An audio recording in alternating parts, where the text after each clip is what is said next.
నమస్కారం. ప్రతిధ్వని కార్యక్రమానికి స్వాగతం. కేంద్ర ప్రభుత్వం చైనా యాప్లను నిషేధించడంతో భారత్లో మనదైన దేశీయ యాప్లకు ఆదరణ జోరందుకుంటోంది. రొపోసో, చింగారి వంటి దేశీయ యాప్లను డౌన్లోడ్ చేసుకునే వారి సంఖ్య బాగా పెరుగుతోంది. వాస్తవానికి ఇప్పటివరకు మనం వాడే సోషల్ మీడియా సర్వీసులన్నీ ఎక్కువ భాగం విదేశాలవే ఉన్నాయి. ప్రధాని మోదీ మేక్ ఇన్ ఇండియాకు పిలుపు ఇవ్వడంతో దేశీయ యాప్లు ఇక్కడే ప్రాణం పోసుకుంటున్నాయి. సోషల్ మీడియా మాధ్యమాలకు కొత్త వేదికలు సిద్ధమవుతున్నాయి. ఈ నేపథ్యంలో చైనా యాప్ల నిషేధం తర్వాత దేశీయ యాప్లకు ఎలాంటి ఆదరణ లభిస్తోంది, భారతీయ డిజిటల్ వ్యవస్థలు ఈ అవకాశాన్ని ఎలా అందిపుచ్చుకుంటున్నాయనే అంశాలపై ప్రతిధ్వని చర్చను చేపట్టింది. చర్చలో పాల్గొంటున్న ప్రముఖులు సందీప్ మక్తల్ గారు, తెలంగాణ ఇన్ఫర్మేషన్ టెక్నాలజీస్ అసోసియేషన్ అధ్యక్షులు, చందా శ్రీనాథ్ గారు, ఐటీ రంగ నిపుణులు, బిట్ సిలికా ప్రైవేట్ లిమిటెడ్.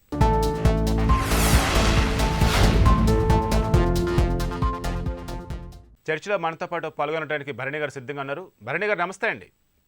కేంద్ర ప్రభుత్వం చైనా యాప్లు నిషేధించిన తర్వాత మన దేశీయ యాప్లకు ఎలాంటి ప్రాధాన్యత ఏర్పడింది, ప్రస్తుతం దేశంలో దేశీయ యాప్ల జోరు ఎలా కొనసాగుతుందంటారు? ఏ ఒక ఇన్నోవేషన్ అయినా, ఏ న్యూ ప్రోడక్ట్స్ డెవలప్ చేయాలన్నా, ఎనీ డెవలప్మెంట్ మనం చేయాలన్నా కూడా ఎమోషన్స్ ఉండాలి. బట్ దాన్ని కొంచెం పక్క పెట్టి ఇంటెలెక్చువల్గా థింక్ చేసి ఒక ఛాలెంజ్గా తీసుకొని మనం ముందుకెళ్ళాలి. మన యంగ్స్టర్స్కి చాలా కేపబిలిటీ ఉన్నది ఇండియాలో.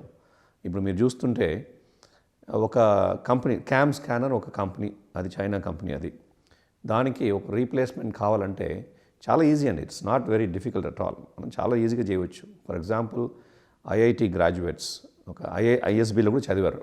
ఒక ఇద్దరు స్టార్టప్ కంపెనీ పెట్టిన వాళ్ళు కాగస్ అని ఒక కంపెనీ పెట్టారన్నమాట. ఆ కాగస్ అని ఒక యాప్ని దాదాపు 5 డేస్లో క్యామ్ స్కానర్కి ఈక్వలెంట్. ఏంటంటే మనం ఫోన్లోంచి స్కానింగ్ చేయడం, ఆ ఒక యాప్ వాళ్ళొక 5 డేస్లో దాదాపు కంప్లీట్ చేసేస్తారు. ఇప్పుడు ఫర్ ఎగ్జాంపుల్ టిక్టాక్ అంటున్నాం. టిక్టాక్ అనే దానికి కూడా ఈక్వలెంట్ మనం డెఫినెట్గా చేయగలుగుతాం. ఇప్పుడు చూసారంటే మిత్రాన్ ఒక యాప్ చేస్తారు ఇండియాలో, దానికి దాదాపు 25 మిలియన్ డౌన్లోడ్స్ ఆల్రెడీ అయిపోయింది. ఇది వచ్చి ఎగ్జాక్ట్లీ లైక్ టిక్టాక్. ఇది వచ్చి Bengaluru based company. Almost 40 million videos 1 అవర్కి వ్యూ చేస్తున్నారు కస్టమర్స్. అట్లాంటి పరిస్థితి ఉన్నది. మొన్న వికారాబాద్లో కూడా ఒక అబ్బాయి శ్రీనివాస్ అని ఒక యాప్ డెవలప్ చేస్తారు తను. అది కూడా టిక్టాక్ లాంటిదే. బట్ ఆయన కోఇన్సిడెన్స్ ఎగ్జాక్ట్గా జూన్ ఎండ్లో అలా డౌన్లోడ్ చేస్తారు. దానికి కూడా ఒక 15,000 డౌన్లోడ్స్ అయిపోయాయి ఆల్రెడీ. సో ఇట్లాగా మన people are capable, but the overall investment ecosystem కూడా మనకు సపోర్ట్ చేయాలి. డెఫినెట్గా మనం యంగ్స్టర్స్ చేయగలుగుతారు. ఎందుకు మనం చేయలేకపోయాం ముందు, ఎందుకు మనకు అంత టిక్టాక్ లాగా అంత ఫేమస్గా కాలేకపోయాం అంటే దానికి చాలా రీజన్స్ ఉన్నాయి. ప్రైమరీలీ ఇప్పుడు కొన్ని యాప్స్ అంతా it is easy to develop, but చాలా difficult to maintain. For example ఇప్పుడు టిక్టాక్ అనే యాప్, ఇప్పుడు మిత్రాన్ అనే యాప్ కూడా చూసారంటే ఇవి అంతా చాలా వెరీ రిసోర్స్ ఇంటెన్సివ్ అంటారు. రిసోర్స్ ఇంటెన్సివ్ అంటే దానికి హ్యూజ్ హార్డ్వేర్ సర్వర్స్ అంతా కావాల్సి వస్తుంది. ఎందుకంటే వీడియోస్ అంతా మనం డౌన్లోడ్ చేసుకోవాలి, ఇది చేసి పెట్టి సేవ్ చేసుకోవాలి. స్టోరేజ్ అంటారన్నమాట, డేటా స్టోరేజ్. అట్లాంటికి చాలా resource intensive kind of capital intensive projects అనమాట. ఇప్పుడు వీళ్ళు ఏ ఒక్క యాప్ డెవలప్ చేసిన వాళ్ళు కూడా ఈవెన్చువలీ ఒక బిజినెస్ మోడల్ ఉండాలి. అంటే నేను ఈరోజు ఇంత ఖర్చు పెట్టాను, రేపు నాకు ఇంత రెవెన్యూ రావాలి, ఇంత ప్రాఫిట్ రావాలి కోరుకుంటారు. But it's non for profit కాదు కదా. Any business model will always look at revenues. ఆ రెవెన్యూస్ రావడానికి యాడ్స్ తీసుకురావాలి యాప్స్లో, లేకపోతే some other different kind of subscription models తీసుకురావాలి. ఈ టిక్టాక్ అనేది ఎలా అంత పెద్ద ఒక సక్సెస్ అయిందంటే దే స్టార్టెడ్ దిస్ ఇది యాప్ అనమాట. మల్టిపుల్ డిఫరెంట్ కంట్రీస్లో ఒకే టైం చేస్తారు. వాళ్ళు బాగా ఎక్స్పాండ్ చేస్తారు. వాళ్ళకి ఇన్వెస్ట్మెంట్ కూడా బాగా వచ్చింది ఇనిషియల్గా. ఆ ఇన్వెస్ట్మెంట్ ద్వారా వాళ్ళు ఎక్స్పాండ్ చేయగలిగారు. అండ్ ఎవ్రీ కంట్రీలో కూడా సబ్స్క్రైబర్స్ చాలా ఎక్కువ అయ్యారు. దానివల్ల వాళ్ళకి ఒక బిజినెస్ మోడల్, రెవెన్యూ మోడల్ వచ్చింది. సో ఇప్పుడు ఇంత ఎక్కువ డబ్బు పెట్టాలంటే మనకు గవర్నమెంట్ సపోర్ట్ ఉండాలి. ఎందుకంటే కొంచెం సమ్ కైండ్ ఆఫ్ సబ్సిడీ ఉండాలండి. ఎందుకంటే ఇప్పుడు ఫర్ ఎగ్జాంపుల్ డేటా సెంటర్లో మనం ఇంత జీబీ డేటా, మనకు టెరాబైట్స్ డేటా స్టోరేజ్ మాకు కావాలంటే ఇట్స్ గోనా కాస్ట్ మనీ. ఆ డబ్బు వాళ్ళు ఇన్వెస్ట్మెంట్ కమ్యూనిటీ ద్వారా తీసుకురావాలి. గవర్నమెంట్ కూడా వాళ్ళకి ఒక సపోర్ట్ చేయాలి. సందీప్ గారు, దేశంలో చైనా యాప్లు నిషేధించడంతో మన యూజర్లు దేశీయ యాప్ల పట్ల ఎలాంటి ఆసక్తిని చూపిస్తూ ఉన్నారు? ముఖ్యంగా రొపోసో, చింగారి లాంటి దేశీయ యాప్లకు ఎలాంటి ఆదరణ లభిస్తోంది? సెంట్రల్ గవర్నమెంట్ ఏదైతే డెసిషన్ తీసుకుందో మనం అందరం కూడా అప్రిషియేట్ చేయాలండి. ఎందుకంటే ఒకటేమో ప్యాట్రియాటిక్ యాంగిల్ ఒకటి ఉంటే, ఇంకొకటి ఏంటిది అంటే దానిలో ఉండేటువంటి సెక్యూరిటీ థ్రెట్స్ ఏవైతే ఉన్నాయో ఆ సెక్యూరిటీ థ్రెట్స్ అది అంటే ఇండివిజువల్కి సంబంధించినటువంటి డేటా కావచ్చు, లేదనుకుంటే గవర్నమెంట్స్కి సంబంధించిన డేటా కావచ్చు. సో ఇవన్నీ కూడా అంటే వేరే హ్యాకర్కి ఇతర వాళ్ళకి అంటే ఈ డేటా లీక్ అయ్యే అవకాశం ఉంటుంది. సో కొన్ని అప్లికేషన్స్లో మేము చూసింది ఏంటిదంటే, కొన్ని అప్లికేషన్స్లో అవసరం లేకున్నా కానీ, ఎగ్జాంపుల్ మన టిక్టాకే తీసుకోండి, అవసరం లేకున్నా కానీ యాక్సెస్ అడగడం, అంటే మన కాంటాక్ట్స్ లిస్ట్ అడగడము, లేకపోతే మన కెమెరాకి సంబంధించిన యాక్సెస్ అడగడము. సో ఇట్లాంటి యాక్సెస్ అడిగేసరికి అంటే అదర్ సైడ్ ఎవరైతే అడ్మినిస్ట్రేటర్ ఉంటారో అతనికి ఈ డేటాని లీక్ అయ్యే అవకాశాలు చాలా ఉన్నాయి. ఈ యాప్స్ నిషేధించిన తర్వాత దేశీయ యాప్లు ఏవైతే ఉన్నాయో వాటికి ఎటువంటి ప్రజాదరణ లభిస్తుందంటారు? ఇప్పుడు మనం చూసుకోవచ్చు, అంటే టిక్టాక్ ఆపగానే దానికి రొపోసో కావచ్చు, ఇంకా ఇతరత్ర చాలా ఉన్నాయి. ఆ అప్లికేషన్స్ అన్నీ కూడా హ్యూజ్ లెవెల్లో డౌన్లోడ్స్ మనం చూసినప్పుడు దాన్ని అంటే బిఫోర్ ఈ ఏదైతే బ్యాన్ అండ్ ఆఫ్టర్ బ్యాన్ డౌన్లోడ్స్ని ఇంక్రీజ్ అన్నది హ్యూజ్ లెవెల్లో అయ్యింది. అండ్ మన దగ్గర కూడా ఎవరైతే ఇన్నోవేటర్స్ ఉన్నారో వాళ్ళు బయటికి వస్తూ ఉన్నారు. సో కొత్త ఇన్నోవేషన్స్ కూడా బయటికి రావాల్సిన అవసరం ఉంది. అంటే అవుతుందా లేదా అని మనం చూసుకున్నప్పుడు మనకి అంటే మొత్తం ఓవరాల్గా మనము యుఎస్కి సంబంధించి మనం చూసుకున్నట్టు అయితే అక్కడ ఉండేటువంటి టాలెంట్ పూల్ అంతా కూడా ఐటీ టాలెంట్ పూల్, స్పెసిఫిక్గా మనం మాట్లాడుకుంటే ఐటీ టాలెంట్ పూల్ అంతా కూడా ఇక్కడ నుండే పోతూ ఉంది. సో ఇక్కడ డెవలప్మెంట్ అవకాశాలు కూడా చాలా ఉన్నాయి. సో స్టేట్ గవర్నమెంట్ తీసుకోండి, టీహబ్ ఇన్నోవేషన్స్ పైన ఫోకస్ చేస్తుంది, టీహబ్ అని, తెలంగాణ స్టేట్ ఇన్నోవేషన్ సెల్ అని. అండ్ సెంట్రల్ గవర్నమెంట్ తీసుకున్నా కానీ స్టార్టప్ ఇండియా స్కీమ్స్ కావచ్చు, ఇన్నోవేషన్ పైన కాన్సన్ట్రేట్ చేస్తూ ఉంది. సో ఆ మార్పు మనం స్పష్టంగా గమనిస్తూ ఉన్నాం. కొత్త అప్లికేషన్స్ వస్తూ ఉన్నాయి. ఈ చైనా యాప్స్ ఏవైతే నిషేధించామో కేంద్ర ప్రభుత్వం, ఆ తర్వాత మన దేశంలో ఉన్నటువంటి డెవలపర్లు కావచ్చు, ఇన్నోవేటర్లు కావచ్చు, ఎటువంటి శ్రద్ధ పెడుతూ ఉన్నారు కొత్త యాప్స్ తయారు చేసే విషయంలో? సో ఇన్నోవేషన్ పైన మనం చూసుకున్నట్టయితే అంటే తెలంగాణ స్టేట్ గవర్నమెంట్ చేస్తున్నటువంటి కృషి తీసుకోండి, సెంట్రల్ గవర్నమెంట్ తీసుకున్నటువంటి స్కీమ్స్ తీసుకోండి. ఇన్నోవేషన్ ఛాలెంజెస్ రీసెంట్గా మనకు వచ్చినాయి. ఈవెన్ సెంట్రల్ గవర్నమెంట్ నుండి ఈ గవ్ నుండి ఇది ఇన్నోవేషన్ ఛాలెంజ్ పెట్టినారు, ప్రోత్సాహకర బహుమతి కూడా ఇస్తామన్నారు. ఎస్. అండ్ దాని తర్వాత మనం ఇక్కడ ఏం చేసినామంటే తెలంగాణ గవర్నమెంట్ తరఫు నుంచి హ్యాకథాన్ పెట్టినాం. హ్యాకథాన్ అంటే ఎవరి ఇంట్లలో వాళ్ళు ఉండండి. సో టీమ్స్గా ఫామ్ అయ్యి మీరు ఒక ఐడియాని తీసుకొని రండి, చైనాకి ధీటుగా అప్లికేషన్స్ ఏ ఉన్నాయి, చైనా అప్లికేషన్స్కి ఆల్టర్నేట్ తీసుకురండి అన్నప్పుడు నియర్లీ ఒక 2000 మంది ఇన్నోవేటర్స్ బయటకు వచ్చినారు, 2000 మంది మనకు పార్టిసిపేట్ చేసినారు. అండ్ 250 అప్లికేషన్స్ ఇవాళ బయటకు వచ్చినాయండి, కొత్త అప్లికేషన్స్ అన్నీ కూడా. సో ఆన్ పార్ డెఫినెట్గా కూడా మన దేశంలో స్పెషల్లీ మన తెలుగు రాష్ట్రాలలో నుండి అయితే కొత్త ఆవిష్కరణలు అయితే బయటికి వస్తాయని చెప్పి మనం అనుకోవచ్చు. శ్రీనాథ్ గారు, భారత్లో ప్రస్తుతం మొబైల్ అప్లికేషన్లు బాగా పుట్టుకొస్తూ ఉన్నాయి.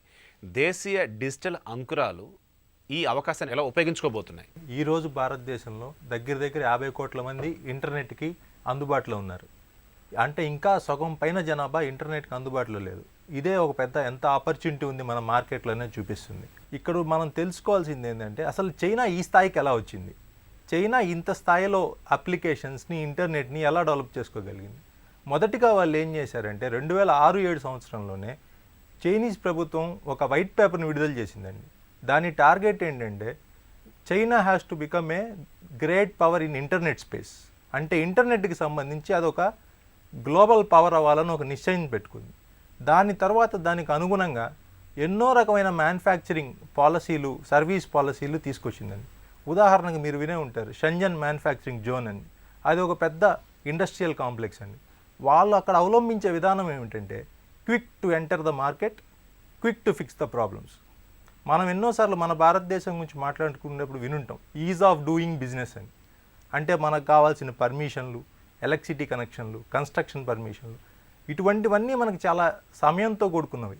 కానీ చైనాలో అవి at a single point of కాంటాక్ట్లో అవన్నీ వాళ్ళకి ఫాస్ట్గా అవుతాయి. సో ఇటువంటి విధానాలని వాళ్ళు మనకన్నా ఒక 10 సంవత్సరాల ముందే వాళ్ళు స్టార్ట్ చేశారు. మనం ఒక 2 సంవత్సరాల క్రితం రిలయన్స్ జియో ఇనాగరేషన్ అప్పుడు మన ముఖేష్ అంబానీ గారు చెప్పారు data is the new fuel అని. సో డేటా అనేది ఒక కొత్త ఇంధనం అయింది ప్రపంచంలో. అందులో 50 కోట్ల మంది జనాభాకు సంబంధించిన డేటా, వాళ్ళు ఏమేమి కొంటున్నారు, ఏమేమి వినియోగిస్తున్నారు, ఏ అవసరాలకి ఏ విధంగా వాడుతున్నారు, ఎప్పుడు ఎవరు ఎక్కడికి వెళ్తున్నారు, ఇంత పెద్ద డేటా జనరేట్ అవుతుందండి. మనం ఉండే యుగం ఇప్పుడు ఇండస్ట్రియల్ రెవల్యూషన్ 4.0 అంటున్నాం. ఇది వేటి ఆధారంగా పనిచేస్తుంది? Artificial intelligence, big data analytics, data warehousing, data mining అని ఇటువంటి రకరకాల కొత్త టెక్నాలజీలు వ్యవస్థలు ఉన్నాయండి. వీటిలన్నింటినీ మన భారతదేశం ఎంకరేజ్ చేస్తుంది. కేంద్ర ప్రభుత్వం స్టార్టప్ ఇండియాలో కావచ్చు, మేక్ ఇన్ ఇండియాలో కావచ్చు, ఖచ్చితంగా ఎంకరేజ్ చేస్తుంది. బట్ ఇక్కడ కొన్ని సమస్యలు ఉన్నాయండి. ఇప్పుడు మన చైనీస్ యాప్స్ బ్యాన్ గురించే తీసుకున్నాం. దీంట్లో 2 రకాలు ఉన్నాయి. మీరు అడిగిన దాంట్లో ఇమీడియట్గా చైనా యాప్స్కి మనం సప్లిమెంట్ చేయగలిగినవి, లేదా వాటికన్నా మంచివి మనం ఇంకా తయారు చేయగలిగినవి. సో మొన్న ప్రధానమంత్రి గారు కూడా ఒక మీటింగ్లో మాట్లాడుతూ వీటిని 2 రకాలుగా చూద్దాం మనం, ట్రాక్ 1 అండ్ ట్రాక్ 2. ట్రాక్ 1 అంటే ఆల్రెడీ మార్కెట్లో ఉండి ఒక స్థాయికి ఉండి వాటికి కావాల్సినవి, అవి ఇన్నోవేషన్ సెల్స్ కావచ్చు, ఇంక్యుబేషన్ సెల్స్ కావచ్చు, ఇన్వెస్ట్మెంట్ కావచ్చు, R&D కావచ్చు, లేకపోతే హ్యాండ్ హెల్డింగ్ కావచ్చు. ఇవి గవర్నమెంట్ నుంచి రావాలి. లేదు కొత్త వాటిల్ని ప్రోత్సహించడం, అది ట్రాక్ 2. వాటికి పెట్టుబడి అంటే వెంచర్ క్యాపిటలిస్ట్ కావచ్చు, ఏంజల్ ఇన్వెస్టర్స్ కావచ్చు, ఇటువంటి ఒక ఎకో సిస్టమ్ని డెవలప్ చేయాలండి. వాటికి లీగల్ ఫ్రేమ్వర్క్ కావచ్చు. సో ఎప్పుడైతే ఈ 2 పట్టాలలాగా పక్కపక్కన వెళ్తాయో ఖచ్చితంగా మన భారతదేశంలో ఉన్న టెక్నాలజీ కానీ, సైంటిస్టులు కానీ, ఎంటర్ప్రెన్యూర్స్ కానీ డెఫినెట్గా చైనీస్ యాప్స్కి పోటీగా వ్యవస్థలను సృష్టించగలరు. మన దేశంలో హ్యూజ్ పాపులర్ అయినటువంటి కొన్ని యాప్స్, స్టిల్ నడుస్తున్నటువంటి యాప్స్ ఏవైతే ఉన్నాయో వాటిలో చైనా వాళ్ళు చాలా ఇన్వెస్ట్మెంట్స్ ఉన్నాయి. దాని మీద ఇప్పుడు చాలామంది ఫైట్ చేస్తూ ఉన్నారు, మరి అవెందుకు నిషేధించలేదు అని. సో ఆవేలు అనుకున్నప్పుడు ఏంజల్ ఇన్వెస్టర్లు కావచ్చు, వెంచర్ క్యాపిటలిస్టులు కావచ్చు, చైనా నుంచి రాకుండా ఉండటానికి కేంద్ర ప్రభుత్వం ఇప్పటివరకు ఏమైనా చర్యలు తీసుకుందా? HDFC అనే బ్యాంకులో 1% షేర్ని చైనీస్ ఇన్వెస్టర్స్ తీసుకున్నారు. ఇమీడియట్గా కొన్ని FDI రెగ్యులేషన్స్ని గవర్నమెంట్ మార్చింది. అదేవిధంగా ఇక్కడ మనం ఒకటి తెలుసుకోవాలండి, మన ఇన్వెస్టర్స్కి చైనా వ్యవస్థలతో పోటీ పడేంత శక్తి ఉందా? ఉదాహరణగా అలీబాబా, జాక్మా, టెన్సెంట్, ఇప్పుడు మనం చూసే టిక్టాక్, ఇవన్నీ కూడా పేటిఎం, జొమాటో, స్విగ్గీ, వీటిలందరిలో ఈ 2 కంపెనీలే చాలా ఇన్వెస్ట్ చేస్తున్నాయండి. సో ఇంత కెపాసిటీ ఉన్న ఇన్వెస్టర్స్ మన దగ్గర ఉన్నారు. అది ఒక పెద్ద సమస్య. ఇటువంటి ఇన్వెస్టర్స్ని మనం ప్రమోట్ చేయగలగాలి. అటువంటి ఒక ఎకో సిస్టమ్ని తీసుకురావాలి. ఇమీడియట్గా చేయగలిగినవి కాదు, over a period of time, ఒక 5-6 నెలల్లోనో సంవత్సరం రోజుల్లోనో మన ఫారెన్ ఇన్వెస్ట్మెంట్ పాలసీలు, దేశీయంగా మనం ఎటువంటి వ్యవస్థల్ని సృష్టించుకోవాలి, ఎటువంటి బ్యాంకుల్ని డెవలప్ చేయాలి, ఎటువంటి ఎకో సిస్టమ్ని హోల్సేల్గా మన R&Dకి కావచ్చు, లేకపోతే ఇలాంటి ఇన్నోవేటర్స్కి కావచ్చు, ఎటువంటి ఒక ఎకో సిస్టమ్ని డెవలప్ చేయాలనేది ఒక స్ట్రాటజిక్ ప్లానింగ్ ఉండాలండి దానికి. ఇప్పుడు మన ప్రభుత్వం తీసుకున్న నిర్ణయం ఒక టాక్టికల్ అప్రోచ్. లాంగ్ టర్మ్లో ఒక స్ట్రాటజీని డెవలప్ చేసుకోవాలని చాలా ముఖ్యమైన ఉద్దేశం. మన దేశీయంగా కూడా కొన్ని అప్లికేషన్స్ కనుక రెడీ అయినట్టయితే ఎలాంటి ప్రైవసీ అండ్ భద్రత ఇక్కడ ఉంటుందంటారు? ఏ యాప్ ఇండియా వాళ్ళు డెవలప్ చేశారా, అమెరికా వాళ్ళు డెవలప్ చేశారా, చైనా వాళ్ళు డెవలప్ చేశారా అనే దాన్ని బట్టి మన భద్రత, డేటాకున్న భద్రత ఆధారపడి ఉండదు. ఎవరైనా డేటాకున్న భద్రత అదే ఉండాలి. దీని మీద గవర్నమెంట్ ఒక 4-5 సంవత్సరాల క్రితం శ్రీకృష్ణ కమిటీ అని ఒకటి అపాయింట్ చేసిందండి. చాలా కూలంకషమైన రికమెండేషన్స్ ఇవ్వడం జరిగింది. మొదటి డేటా లోకలైజేషన్, మన దేశంలో ప్రొడ్యూస్ అయ్యే డేటా ఇక్కడే స్టోర్ చేసుకోవాలి. నెక్స్ట్ డేటా ప్రొటెక్షన్ అథారిటీ అనేది ఒకటి క్రియేట్ చేయమన్నారు.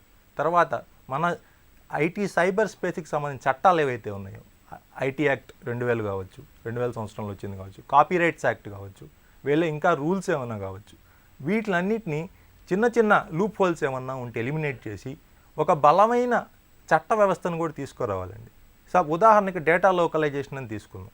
సపోజ్ ఇప్పుడు మనం రీసెంట్గా వచ్చిన దానికి టిక్టాక్ బదులు చింగారా అనే యాప్ వచ్చింది. చింగారా వాళ్ళు ఎక్కడ డేటా మేనేజ్ చేస్తున్నారు, వాళ్ళు యాడ్ ఏజెన్సీస్కి ఇస్తున్నారా లేదంటే ఇంకేదన్నా ఇస్తున్నారా అనేది మనకు తెలియదు. ఆ ట్రాన్స్పరెన్సీ అండ్ అకౌంటబిలిటీ అనేది ఫిక్స్ చేయగలగాలి కంపెనీస్ మీద. అప్పుడే మనం మన యాప్నైనా చైనా యాప్నైనా నమ్మగలం.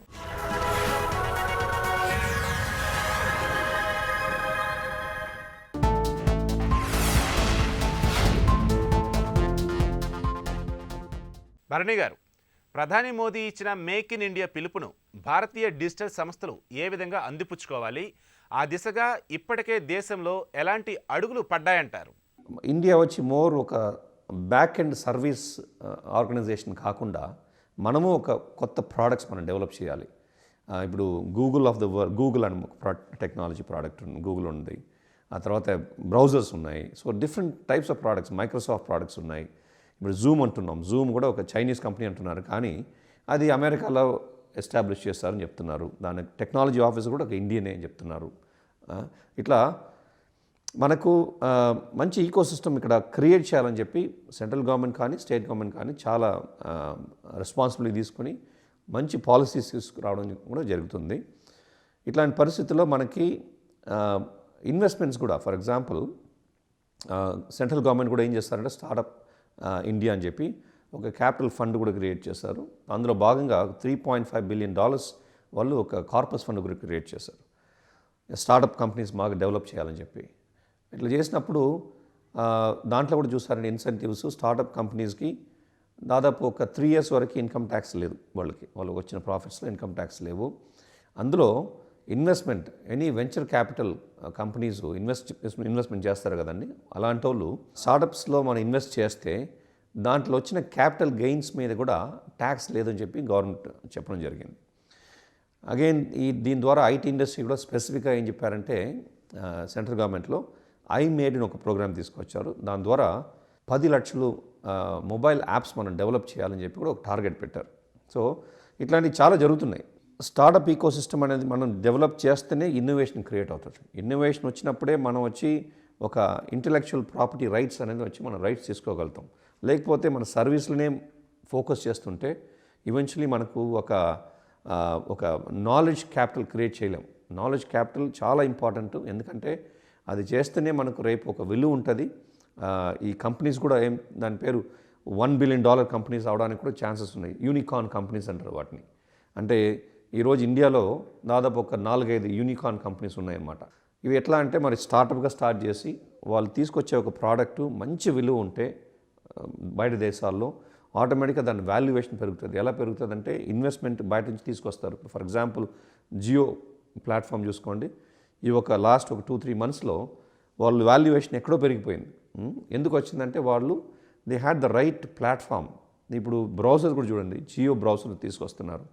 మన జూమ్కి ఈక్వల్గా జియో మీట్ని తీసుకొచ్చారు. అట్లాగా ఈ ఇన్నోవేషన్ ఇక్కడ చేయడానికి చాలా ఆపర్చునిటీస్ ఉన్నాయి. అందుకే గవర్నమెంట్ కూడా పై రకంగా వచ్చి they are just also supporting అనమాట. సో ఐ థింక్ రాబోయే రోజుల్లో కూడా మనకు మంచి ఆపర్చునిటీస్ ఉన్నాయి. గవర్నమెంట్, సెంట్రల్ గవర్నమెంట్ కానివ్వండి, స్టేట్ గవర్నమెంట్ కానివ్వండి, చాలా డిఫరెంట్ పాలసీస్ తీసుకొస్తున్నారు. మనం కొత్త డిజిటల్ టెక్నాలజీస్, ఏఐ, ఎంఎల్ అంటారు, ఐఓటీ అంటున్నారు. ఈ ఒక ఏరియాస్లో ఆపర్చునిటీస్ బ్రహ్మాండంగా ఉన్నాయి. కాలేజ్ నుంచి వచ్చే గ్రాడ్యుయేట్స్ వాళ్ళకి మంచి టాలెంట్ లేకపోతే మనం ఎంత గవర్నమెంట్ పాలసీస్ తీసుకొచ్చినా కూడా మనకు we will not be able to achieve what is the desired outcome. అది దా ఇంపార్టెంట్. మన గవర్నమెంట్ పాలసీస్ ఉండొచ్చు, but eventually people should be available. They should have the right skills, ఆ టెక్నాలజీ ఎక్స్పీరియన్స్, ఎక్స్పోజర్ వాళ్ళకు ఉండాలి. దాన్ని వాళ్ళు బేస్ చేసి apps కానివ్వండి, ఎనీ న్యూ టెక్నాలజీ అండి, ప్రోడక్ట్స్ అన్ని వాళ్ళు డెవలప్ చేయాలి. So together I think the next couple of ఇయర్స్లో అండి మనం ఇండియాలో నెంబర్ 1 వచ్చే ఛాన్సెస్ ఉన్నాయి బాగా. సందీప్ గారు, ఇప్పటి వరకు మనం వాడే ఆల్మోస్ట్ సోషల్ మీడియా సర్వీసులు ఏవైతే ఉన్నాయో ఎక్కువ విదేశాలే ఉంటూ ఉన్నాయి. ఇప్పుడు వాటికి ప్రత్యామ్నాయంగా ఎదిగే సత్తా భారత్కి అసలు ఉందంటారా? డెఫినెట్గా ఉందనే చెప్పాలండి. ఎందుకంటే అంటే మనం రెడీనెస్ ఉండాలి. వరల్డ్ ఎకనామిక్ ఫోరం ఏం చెప్తుందంటే ఈ ఇండస్ట్రియల్ రెవల్యూషన్ ఏదైతే 4.0 ఏదైతే ఉందో దానిలో ఆర్టిఫిషియల్ ఇంటెలిజెన్స్ అన్నది కోర్ థింగ్. సో ఏఐ పైన ఒక near about 75 million jobs displace అవుతాయి. అంటే ఏవైతే ఇప్పుడు ఎగ్జిస్టింగ్ జాబ్స్ ఉన్నాయో ఆటోమేషన్ వల్ల పోతుంది. కాకపోతే 133 మిలియన్ జాబ్స్ దానికి యాడ్ అవుతాయి, కొత్త jobs and meaningful jobs. So ఇప్పుడు భారతదేశం కూడా చేయాల్సింది ఏంటిదంటే స్కిల్డ్ రిసోర్సెస్ని తయారు చేయాలి. ఆ స్కిల్లో కూడా ఇప్పుడు ప్రభుత్వాలు ఏం చేయాలంటే ఏదైతే ఇంపార్టెంట్ అంటే ఫ్యూచర్ జాబ్ అంటే ఇండస్ట్రీ రిక్వైర్డ్ స్కిల్స్ ఏవైతే ఉన్నాయో వాటిపైన ఫోకస్ చేయాల్సిన అవసరం ఉంది. దానిలో ముఖ్యంగా ఆర్టిఫిషియల్ ఇంటెలిజెన్స్ అండి. సో ఏఐ పైన ఇప్పుడు అన్నీ అంటే ఏ ప్రోడక్ట్ మీరు తీసుకున్నా కానీ ఏఐ పైన ఏఐ కాంపోనెంట్ లేదు. ఏ ప్రోడక్ట్ కూడా అంటే సాఫ్ట్వేర్ ప్రోడక్ట్ బయటికి రావట్లేదు. సో అట్లాంటప్పుడు మనము ట్రైన్ చేయాల్సిన అవసరం ఉంది. సో భారతదేశానికి సత్తా ఉందా లేదా అంటే స్కిల్డ్ రిసోర్సెస్ మనం ఆల్రెడీ ఎంతోమంది టాలెంట్ పూల్ని మనం బయటికి పంపిస్తూ ఉన్నాం. సో బయటికి పంపించి అక్కడ సత్యానాదెల్లా గారిని తీసుకోండి, సుందర్ పిచై గారిని తీసుకోండి, హయ్యెస్ట్ లెవెల్లో ఎవరైతే ఉన్నారో భారత అక్కడ లీడ్ చేస్తుంది. సో అట్లాంటప్పుడు అండ్ ఇవాళ వర్క్ ఫ్రమ్ హోమ్ ఆప్షన్ వచ్చేసింది. అంటే ఫిజికల్గా వెళ్ళేసేసి అక్కడనే మనం పోయి పని చేయాలి అని చెప్పి ఆప్షన్ లేదు. అండ్ స్టూడెంట్స్ యాటిట్యూడ్ ఇవాళ చూసుకుంటే, స్టూడెంట్స్ యాటిట్యూడ్ ముఖ్యంగా మన తెలుగు రాష్ట్రాలలో మనం చూసుకుంటే స్టూడెంట్ యాటిట్యూడ్ ఇంతకుముందు అంతా కూడా రెజ్యూమ్ పట్టుకొని వాళ్ళు ఏది ఐటీ కంపెనీస్ చుట్టూ తిరిగేవాళ్ళు. సో ఇప్పుడు అట్లాంటి మెంటాలిటీ ఉండట్లేదండి. ఇప్పుడు ఏమవుతుందంటే వాళ్ళ మెంటాలిటీ అంతా కూడా ఒక జాబ్ క్రియేటర్ మెంటాలిటీ అవుతుంది. సో అట్లాంటి మెంటాలిటీని మనం పెంపొందించాలి.